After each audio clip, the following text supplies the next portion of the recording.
Hello friends, তো নতুন একটা ব্লগে তোমাদের সবাইকে স্বাগত। তো অনেক দিন হলো ভিডিও দিতে পারিনি, কারণ আমার মেয়ে দুজনেরই শরীরটা খুব অসুস্থ ছিল। দুজনে একসাথেই অসুখে পড়েছিলাম। অনেক দিন ধরে জ্বর, ঠান্ডা লাগা এসব থেকে ভুগে সবেই এই শরীরটা সুস্থ হয়েছে বলে ভাবলাম আজকে একটা ভিডিও শ্যুট করি। তো আজকে তোমাদেরকে আমাদের বাড়ির পিছনে ছোট্ট বাগানটা দেখাবো, যেখানে আমি গাছপালা দিয়েছি। তো ওপারে বড় বাগান রয়েছে, সেখানে অন্য একদিন যাব। এখানে বাগানটা আজকে তোমাদের সাথে দেখাবো। আরও দেখাবো যে আমাদের কি সুন্দর গাঁদা ফুল ফুটেছে, হলুদ কমলা কালার। তো সেই ফুলগুলো দেখাবো। আর এখানে ঘরের পাশেও ফুটেছিল, আমার মেয়ে সেগুলোকে ছিঁড়ে নষ্ট করে দিয়েছে। তো চলো তোমাদের সাথে ভিডিওটা শেয়ার করি। তো এই দেখতে পাচ্ছ ফুলগুলোকে ছিঁড়ে দিয়েছে, এর মধ্যে ফোটার সময় দেয়নি। তো বন্ধুরা, চলো তোমাদেরকে ফুল গাছগুলো দেখাই আর বাগানটা ঘুরে দেখাই। তো বন্ধুরা, আর একটা জিনিস দেখাই, এই হচ্ছে আমাদের ছোট্ট কামরাঙা গাছ। তো এর আগে গাছটাতে ফুল ফুটেছিল কিন্তু ফল ছিল না, ফল পড়ে গিয়েছিল। তো এবারে ফল হয়েছে। তো এই হচ্ছে একটা বড় মতো কামরাঙা হয়েছে। এখানে ছোট্ট ছোট কামরাঙা, এখানেও ছোট কামরাঙা হয়ে আছে। এখানে ডালটাতেও হয়েছে দেখছিলাম, এই ডালটাতেও হয়েছে। আর এটা পাশে হচ্ছে বেল ফুল গাছ, এটাতে ফুল ফুটে। আর এখানে তিনটে ছোট ছোট বেল গাছ হয়েছে।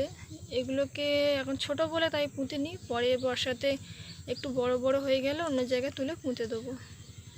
তো এখন যাই ফুল গাছগুলোর কাছে।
তো ফ্রেন্ডস, এখানে দেখতে পাচ্ছ আমি কিছু কিছু বাগান চাষ করেছি। তো এখানে বেগুন চারা, ওলকপির চারা, টমেটোর চারা লাগিয়েছি দুই সাইডে। তো বাবা এখানে মাটি কুপিয়ে দিয়েছিল পিছনের পাড়েতে, যেখানে পুঁইশাক গাছ ছিল ওই জায়গাটাতে। এখানটাতে আমি সবে চারা পুঁতেছি কালকে, ওই জন্য গাছগুলো একটু ঝিমিয়ে পড়ে আছে। তো এরপরে গাছগুলোকে সার দিলে, জল দিলে তারপর গাছগুলো খুব সুন্দর দেখতে লাগবে, সতেজ হয়ে থাকবে।